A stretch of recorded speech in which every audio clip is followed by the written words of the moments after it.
What I want to talk about tonight, and by the way, everyone, I'm also taping this for Kosher too. But what I want to talk about tonight is the nature of a shiur. Okay. In other words,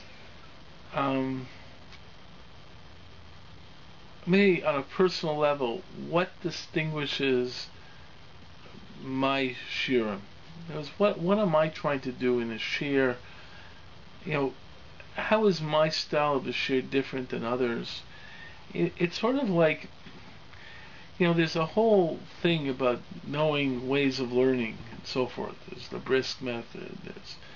There's the tether method. There's different ways of learning. The fact is that when you're going to speak to a certain go hear a certain shiur, there's going to be certain characteristics of the shiur. This rabbi's like this rabbi's like that, this rabbi stresses a little bit more hashkafa, this rabbi stresses a little bit more halacha. And there's different presentations here. Some are very broad, they quote a lot of sources. Others are very deep, they go into one source very, very intensely. I remember I used to give shiurim on Pirkei Avos. I remember that in one shiur, we're talking about one issue, one Mishnah in Pirkei Avos, and I quoted a lot of sources on this one part of the Mishnah. And there was a woman who came to the shiur and said, something, and she was very interesting, but she's interested in breadth. She wanted to cover more Mishnayos. Okay.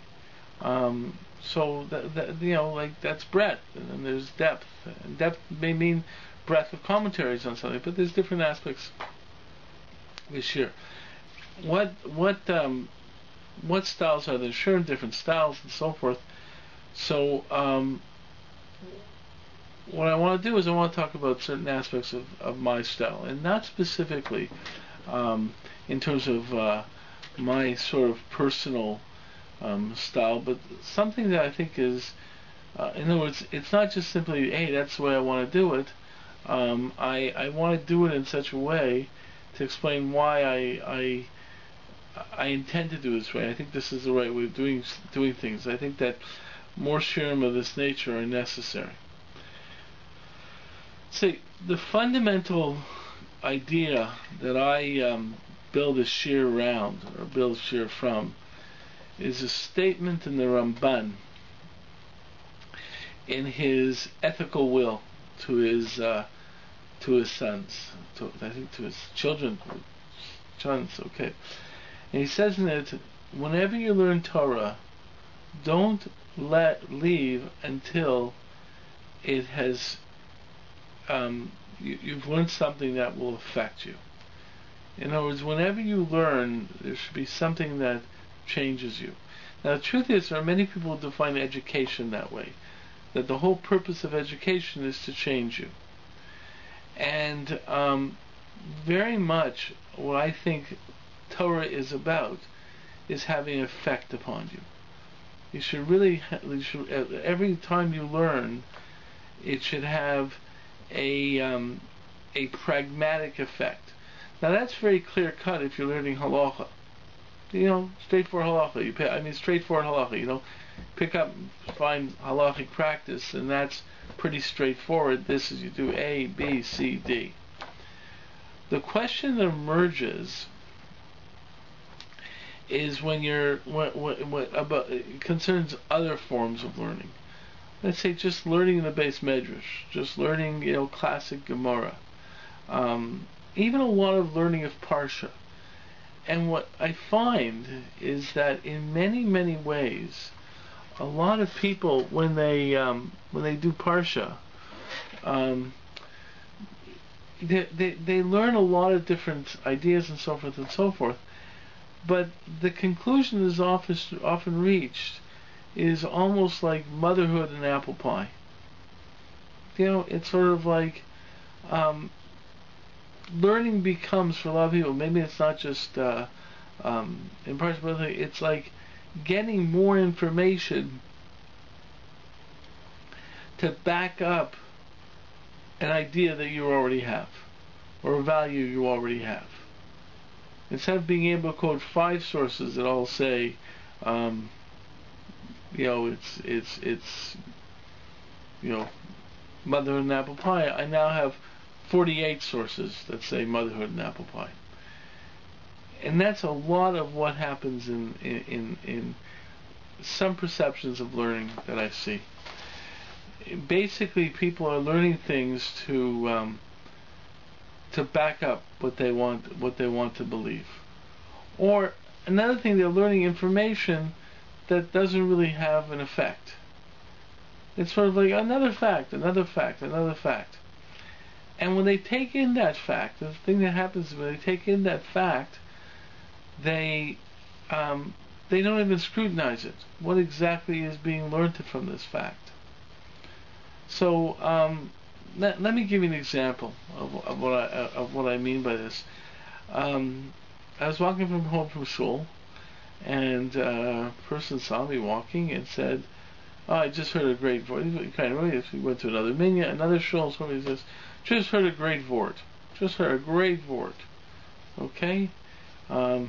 They're talking about Sukkot, the Shiva Amamim, the 70 nations. So he said that, he says, listen, I learned a vort, and he says that if you look in the parsha, it says by some of the karbonos of Sukkot, if you know the karbonos of Sukkot, the seer all added up to 70, which represents all the nations of the world. So this person was saying that if you look, sometimes it's seer and sometimes it's serizim. 2 different terms are used, and this person was saying that that's because all the 70 nations of the world are descended from Yishmael and Esav. And Yishmael, and really what you end up is 35 times the word seer and 35 times the word serizim, and that's intentional to make it balance out. You see, 35 of the nations of the world are from Esav, and 35 are from Yishmael, and it's really neat. It shows all the nations of the world come from Esav and Yishmael, and we're obviously Klal Yisrael is different, that we're one nation, and so forth and so forth. So this person said this, and I said, well, what are you talking about? The 70 nations come either from Esav or Yishmael. What are you talking about? The nations are from the children of Shem, Cham, Yafet. Canaan, it's child of Cham, it's one nation. Mitzrayim, right? So another nation, Cush, so the 70 nations aren't all from Yishmael or Esav. The names come before; they're from Shem, Cham, Yafet. It's true. There's some that did come from from Yishmael and Esav, like Amalek came from Esav and so forth. But what's this person saying? And the guy said, he said, well, I have it written here, who said this. I said, let me see who actually says it. So I looked at it and said, if it was that the person who said this word, he showed me the word, and it opens up by saying, something from the Vilna Gaon. I said, what? What you're saying over is from the Vilna Gaon?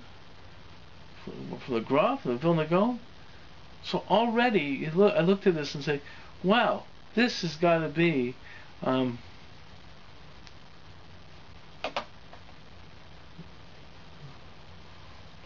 great.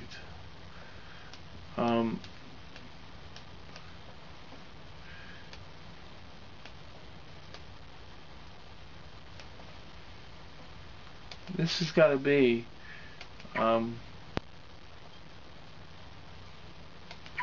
this has got to be from the what's the name? So I looked and I saw the actual words that were being used, and the actual words were being used. What really was, it's not that the 70 nations are connected to Shmuel or are descended from Yishmael or from Esav, but the 70 nations are connected to one or the other.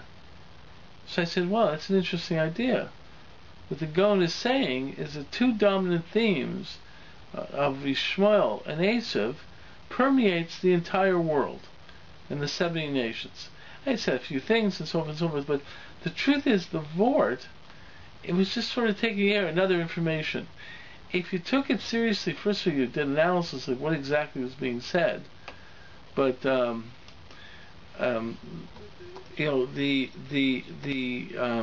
that's first important to do. But the thing is you want to look at it and say, okay, but what difference does it make? What difference does it make whether the 70 nations are from Yishmael or not? What exactly is the point? So, okay, so that got me into a whole further discussion. So what I'm really trying to point out is this person sort of got information and walked around information. So all it was information. It wasn't going to change. When I learn, I try to see what exactly is there in my study that's going to affect me. Okay?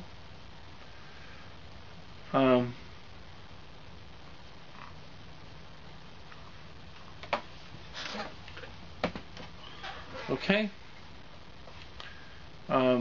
Anyways. So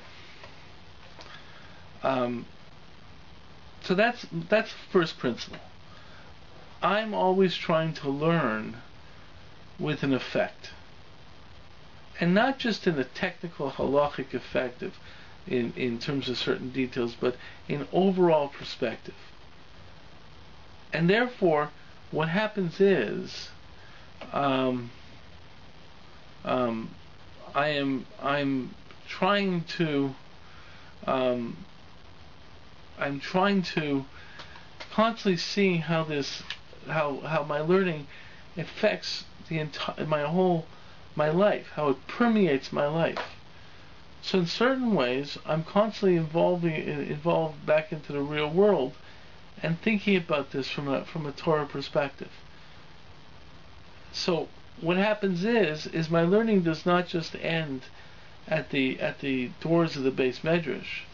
My learning goes out into the world. Every time that I watch something, every time I see something, the parameters of Torah very much color how I look at the world, and when I look at the world, colors, or I shouldn't say colors, but I look at the world as in my mind as I am learning. It's a very, very interesting perspective. Okay, well, obviously I do. I think it's interesting because I do it. But the fact is that what I'm trying to say is that if learning is going to be part of life, then you take it out into real life, and then it permeates the way you look at life, and it also permeates how it comes back to life. You know, how I can understand the terms of Torah when I think about how Torah is talking about life. I'll just give you a strange example. Well, maybe I'll. That's a little too strange. I look at let's say I look at sports. And let's say I might watch a sporting thing for a little while or whatever, just watching it. But I look at the way the world is about sports, the idea of fans, of seeing what's happening in the world, of identity. And I look at it and I say, there's something about this that joins these people together. What is it about that joins these people together? What are they looking for? And they feel some type of accomplishment to the accomplishment of another, right? Like, I won. The guy in the field won, but I won, or we won. Well, what does that mean? Now, you look at this and say, what does this have to do with Torah? Well, it's very clear that the Torah talks about communities. Torah talks about nations. The Torah talks about entities beyond the self. And included in that, it talks about competition. Well, that's perhaps the jump. See, what occurs is, when you look at sports, is you see identities outside of collective universal identities. In other words, you see A and B in competition with each other. And you're trying to look at this and say, what is this competition aspect? And you see this idea of competition, and then you see it permeates, and then you look in terms of Torah, and you see what is Torah's perception of this type of competition. Is there an aspect of competition within Torah? Well, the truth is the Torah has a unique idea in the fact that the Torah speaks of nations. That's a remarkable concept, that the Torah speaks of nations, in the sense that it actually gives value to a subgrouping. In other words, it's not just man and mankind, there's something in between called nations. And these nations compete. And the fact is, you can identify with one nation at the expense of the other nation. And this is not just an aspect of just Klal Yisrael and non-Jews, just a twofold division. There's divisions throughout the Torah. We just talked about the 70 nations. And these 7 nations compete with each other, and they form smaller collectives and so forth. And when you think like that, you see a completely new dimension to life. And then when you look at sports, well, sports becomes an interesting manifestation of sub-collectives. So therefore, when I look at sports, and I'm not saying I'm constantly a sports, but I'm saying I look at certain aspects of that tension and so forth, I see some idea of what is this collective, this sub-collective,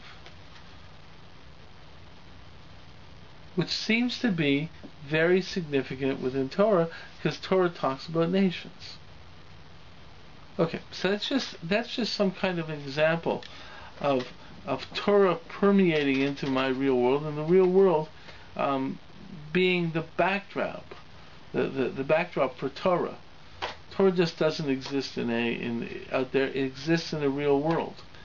And I look at it, and I look at a lot of behavior in the real world, and I see Torah and the behavior in the real world. So what happens in terms of what I'm doing is I'm constantly having a context of life whenever I'm learning Torah. So that goes back to the statement of the Ramban. Torah now is not just separate from life, it's involved in life. And the ideas that I'm talking about in Torah becomes ideas that really I confront in life. Now, some of it is very specific, like kashrus and so on, but others really aspects of all aspects of life. But the truth is, in any discussion with Torah, if you have a backdrop that really this is talking about everyday life experiences, then it becomes a very interesting discussion, because you're no longer just discussing the theoretical, you're now discussing the pragmatic. So when I learn Chumash, and the truth is that I find it very difficult sometimes to learn Chumash when it's dealing with entities that I have no concept about, like entities such as let's say I'm not just thinking in terms of the magic of that, but I'm thinking in terms of, let's say, the halacha of Yibum. It's mind-boggling to me that all of a sudden the Torah tells a woman that she should now marry her husband's brother. Okay, and it raises very interesting perspectives of how am I to understand that. It's very, very strange. Now, we don't do Yibum anymore, but Ashkenazim don't do Yibum anymore. But the fact is that's a very interesting idea. What does this mean? What does this say about love? What does it say about procreation? What does it say about the marital relationship, and so forth and so forth? So the truth is that when you read that in the time of the Shoftim, the story of Ruth comes to mind, that Yibum was part of the culture, you recognize you really don't know that culture. Okay, so you recognize the differences that are involved with that. But so therefore you look at Torah and you see that it's obviously involved with certain aspects of a system which I'm not totally familiar with, but Torah is eternal, so it applies that system, applies this system, and so forth.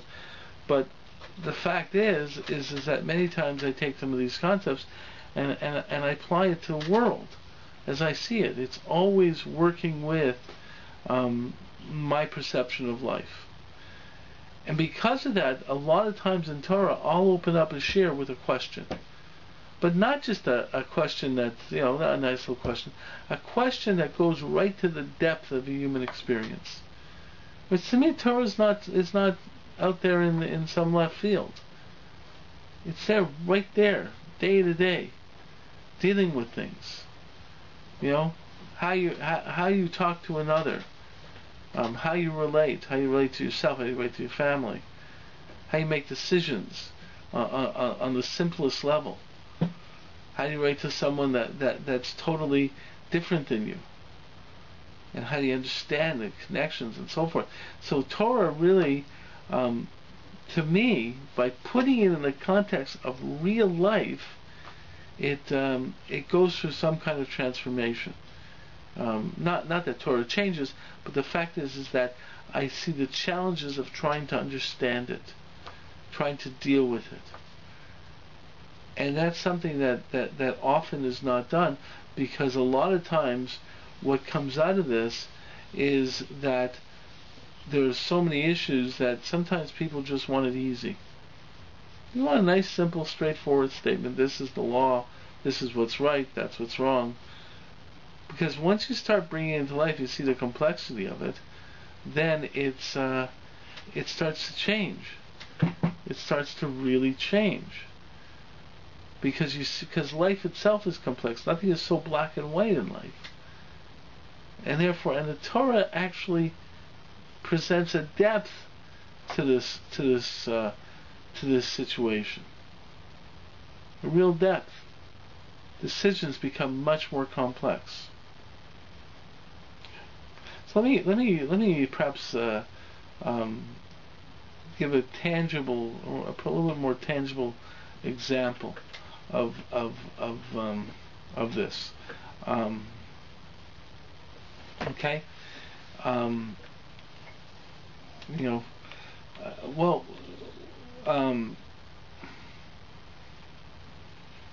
Let me think. Let me try and deal with a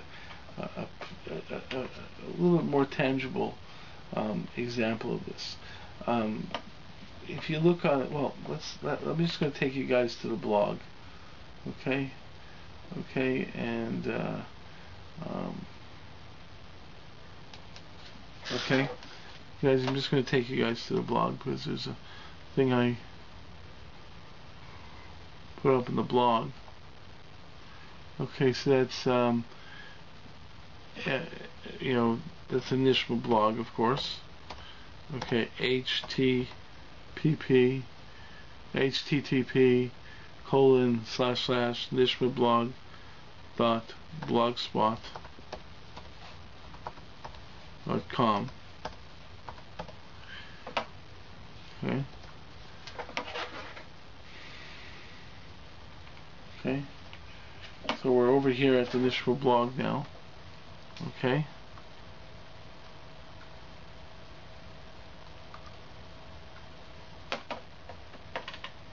Try to get everyone to see it here on the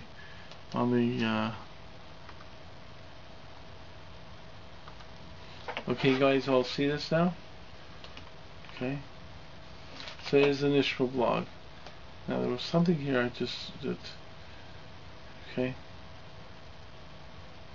Okay, so here's a this is an interesting example. Okay, there's an article on the blog called Musar, a happy life versus a meaningful life. And you look at that and you say, okay, what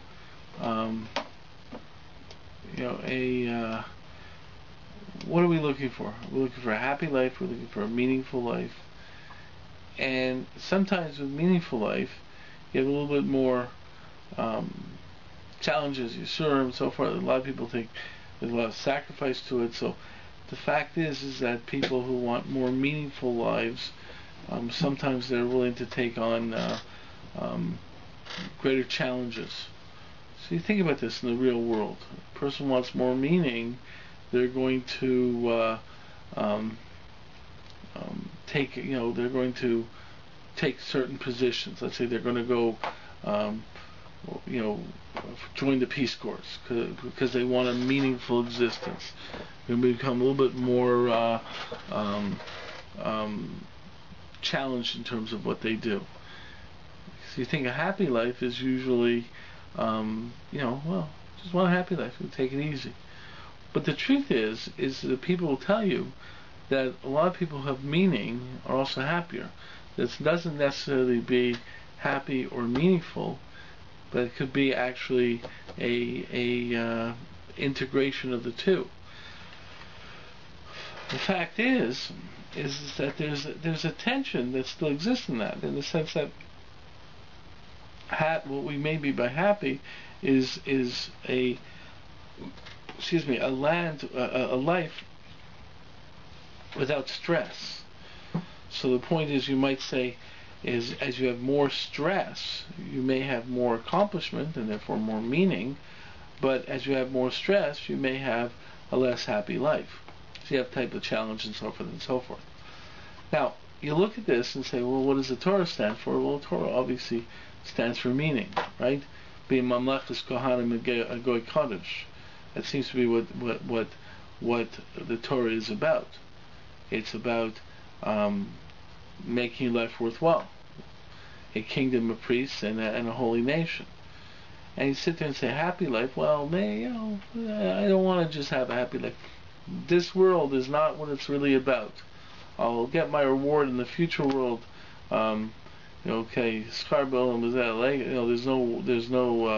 there's no real reward in this world, and so forth and so forth. But the fact is, if you really think about it, you also find that Torah also talks about having a better life. If you look in the Shema Yisrael, it says, if you do this, right, it'll be good for you, right? You have a better life, okay? If you follow the mitzvot, okay, you'll have a good life. God will take care of you, and so forth. So that seems to imply happy or whatever it is. So it doesn't seem to be just that you're searching for meaning. It also seems to be that this might be a path to a happier life, and then you have the challenge that maybe it's not really a path to happier life, because it doesn't really work that way, because you see that Moshe Rabbeinu's finished question. It seems to me that bad people are rewarded and good people suffer. But the fact is that if you take this into the world, you find that there's a lot of dimension about what exactly is the world about. What it really comes down to is the definition of happiness is really dependent upon the individual. Okay, why is it? And then it comes a question of what really makes you happy, and why does it make you happy? People want to have children, right? They want, and if you hear about the life of a parent, almost like a slave to the baby, right? They got to wake up late at night and do this and this and this. So they're almost slaves to the baby, but somehow they wanted to do that. People adopt because they want to do that, and somehow you begin to understand. Well, wait a second. It seems to be that we're wired to have a certain type of thing to make us happy. But it also seems to have a function in terms of meaning. And you throw Torah into it and say, what's really happening? And you sort of begin to understand, and this is where you get into the world of Torah, that if there is a creator, it would make sense for the creator to say, listen, I would like my creation to do this, and I would like to wire the creation to do this as well.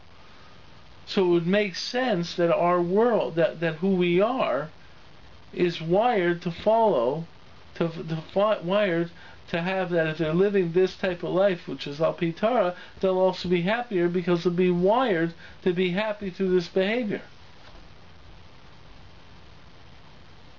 So therefore, it may be that a happy life is meaningful because that's where we're created. And that's where Torah can. Then you bring in the question, what about Bechir? What's free choice? If it's so simple that the meaningful life of Torah will make you happy, why would a person not do it? And when you bring it into the world, into the real world, this issue, you begin to understand the Bechira, free choice, is much more complex because we're created a certain way, and it would make sense that the way we're created would be fulfilling of or make us feel good in the fulfillment of our divine intent. Then you get the question of free choice again. Then you begin to sense of what really is free choice. See, there's a question that always bothered me, for example. If Torah is the best way to live, then the person who doesn't follow Torah is not a criminal, it's not a Russia, he's an idiot. Right? Okay?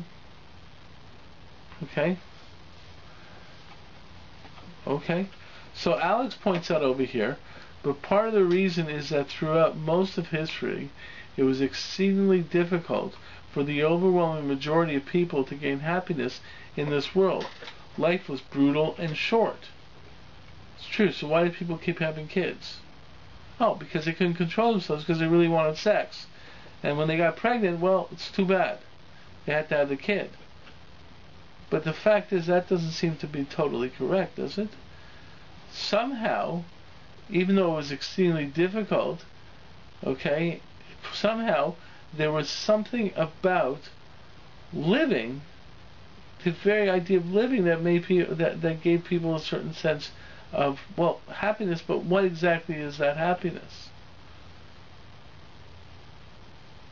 See, what I've really done is just taking the questions and saying, well, we can look at it and say, okay, why do people have kids? But you're looking and saying, well, why would this world be created in this way? What does it say about creation? What does it say about life? And why the Creator did it this way? And Torah is the information from the Creator about life. Therefore, I begin to wonder about this, trying to understand it. See, I find it very fascinating. The idea of the desire to have children is extremely fascinating. Okay, when people used to not have kids, or a lot of people just say they were attacked as being selfish. Well, they're selfish. They don't want to have kids. But the point is that in a certain way, people were extremely happy when they had kids.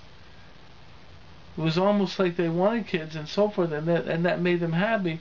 And it was not having kids that was tragic, and they were happier with the kids. So if they wanted to have kids, why was it that the person not having kids was attacked as selfish, but maybe it was the person who had kids that was selfish? And then you get into this issue, so what do we want to do? And this really reads into attention. Then you get involved in Torah and find out that Torah itself has this tension. Okay?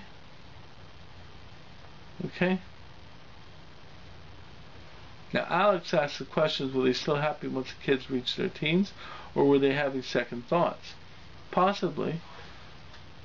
But why do other people don't learn from that? I'm taking, Cheryl says this, hello, laughing out loud, right? But the fact is that people say, well, That's the way it is. People regret it later. But no, how many people really regret having their kids, even with all the troubles of teenagers? How many?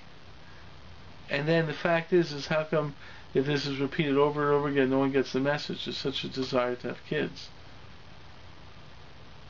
So when you take all the mitzvahs and you put it into a context of the real world, mitzvahs go through a remarkable transformation. They go through a remarkable transformation. Not changing, but they become very real. Become very, very real. And they become the fact that and what Torah does, it gives me some greater perspective of it. So you begin to understand that this is an interesting idea. Torah tells you to have kids, but people are very happy having kids. But somehow they want to make it seem like, whoa, it's so hard to have kids, right? Okay. But the fact is that everyone's having kids, so they're enjoying it. So why is it selfish not to have kids? They're just missing out on a good thing, it would seem. Oh, because they say, well, look at it, it's a good thing, it's difficult to. Oh, well, guess what? You want it, but it's difficult. People like climbing Mount Everest. Would you say climbing Mount Everest, even though it's hard work, but it's selfish? No, it's not selfish, or I don't know. The person's doing it because they want to, but it's so difficult. Okay, but that's the way life is. So the fact is, it's very challenging to try and get a grasp on these things if you just use simplistic terms. Anyways, that's an example of this, of this issue. Now, if you look at the blog, right, this is exactly what a lot of things that we have on the blog is trying to bring the questions into our real world. And the fact is that's something I really try doing all the time in my learning. That's something I do in the shiur. So when I bring up questions of a shiur, a lot of times people become uncomfortable because they just have come to some kind of plateau, and what I've just done is just totally messed up the plateau. Okay, I'm just going to say what Alex says here. From what I understand, according to some historians of the ancient world, this is Alex saying from the Web-SHIUR. From what I understand, according to some historians of the ancient world, and particularly the Middle Ages, the way parents felt about kids, these notions of precious love, tenderness, happiness, they were very different from the way parents feel about their kids today. Okay? Okay? It's quite possible. It's quite possible. And the truth is it might be that they saw kids much more pragmatically. They would help with the farming or whatever. But somehow I still think that there's something to this. Okay? In other words, are talking about modern perspective projected on the past? Good question. I don't know. But then you have different issues because of that. See, to me, I can only really know the perspective of today and ask the questions from this perspective. But there's a perspective in the past that may be different. But if you notice the difference over here, it's not black and white. It's weighing of the gray. Will you say that parents in the Middle Ages had no feelings of caring for the kids? No. It might have been a certain amount of balancing. Same way I look at it. It might be that there's other ways of looking at it. Different types of balancing. Okay, so that's really something that I try to do in the shiur. In the shiur, I try to bring the halachic question, the Torah question, into the real world and frame it in a way that will shake you in the real world. Okay, so that it's not so that the status quo that you are living with is sort of a little bit challenged. I like bringing Torah into the world. And a lot of people don't. That's why some people don't like my shiur. but that's what I'm really trying to do. Torah in the world. That's really what I'm trying to do. Not simply to make it, for kiruv purposes or for to make it relevant. No. In order to understand Torah, because that's really the context of Torah. That's really the context of Torah. Okay, Alex has put up another thing, but isn't it reasonable to suggest that all these other descriptions, those that allegedly go above the base, they all stem from the sexual, and because of that fact, it's extremely difficult for a heterosexual person not to have some kind of repulsion reaction on a base level towards homosexuality? Yes, absolutely.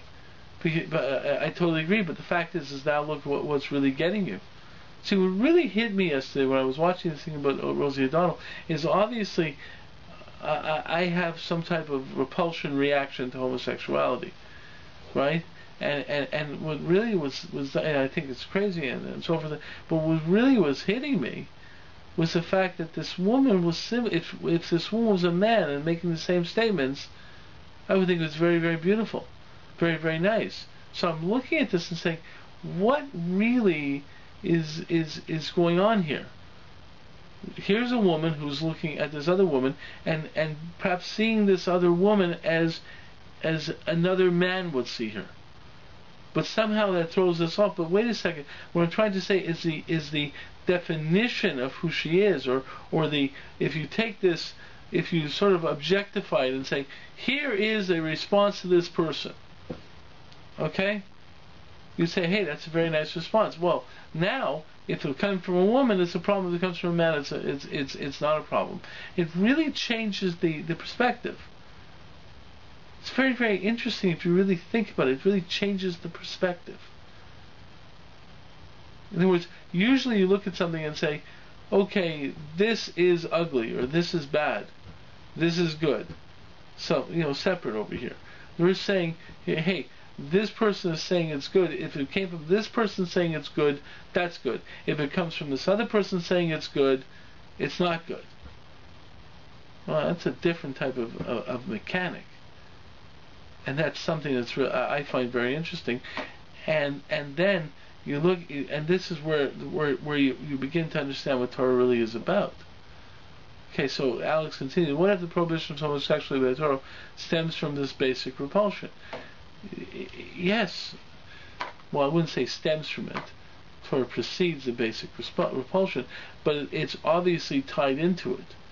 Okay, histaka baraisa bar olam. If there's this prohibition, there's going to be this basic repulsion. But this basic repulsion is much more difficult than we may simply understand at first. It's just that there's so many ways that if you first look at the world and then you take the context of Torah, see something completely different. A tremendous perception of death that's usually doesn't want to be what do you call it? Doesn't want to be confronted. A lot of times we just don't want to confront certain things. And what I'm saying is that Torah, if you do Torah correctly, I think, or my understanding was correct, you are going to confront it. That's really what I'm saying. Okay? Cheryl now says, is Torah really much concerned with the outside world, Rabbi? Yes. Yes, that's exactly it. Okay, there is a connection of Torah in the world. Alex now says, but the fact that she is not a man makes all the difference in the world, doesn't it? Absolutely. But notice that the difference is in the perceiver. Right?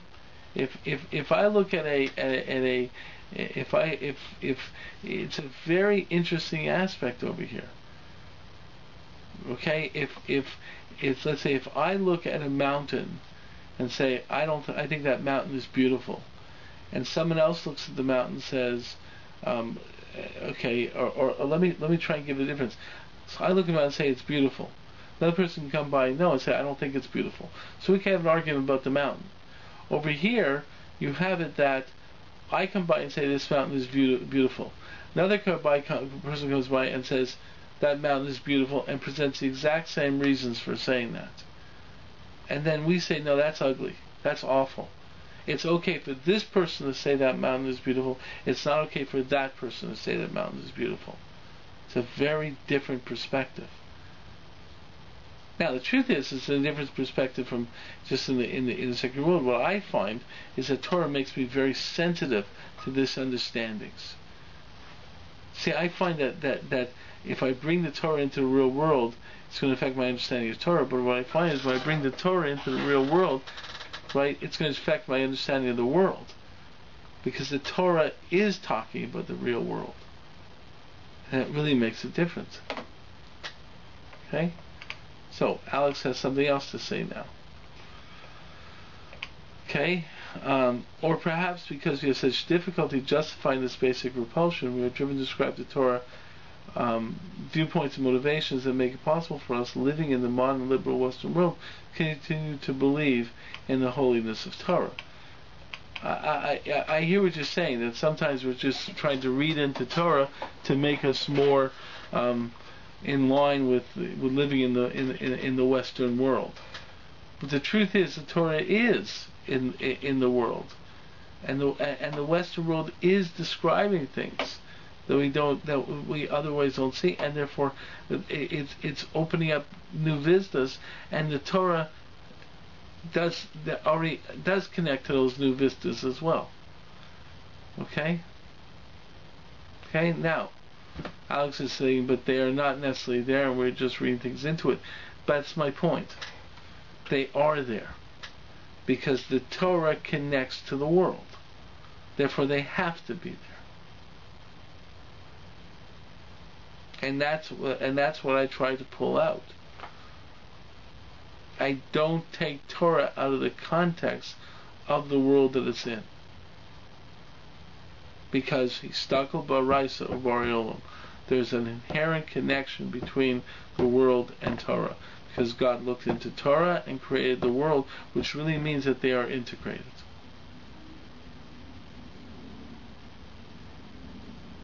I'm trying to think of another example that it just that when you talk in terms of learning, it just coming out. Someone actually said this to me. He says the difference with your shiurim is that right off the bat you present a question that makes the person uncomfortable. You know, like you're sort of, because you're asking the question that no one really wants to ask, and it makes the person uncomfortable, because what it does is shakes their comfort zone. And Torah always shakes your comfort zone.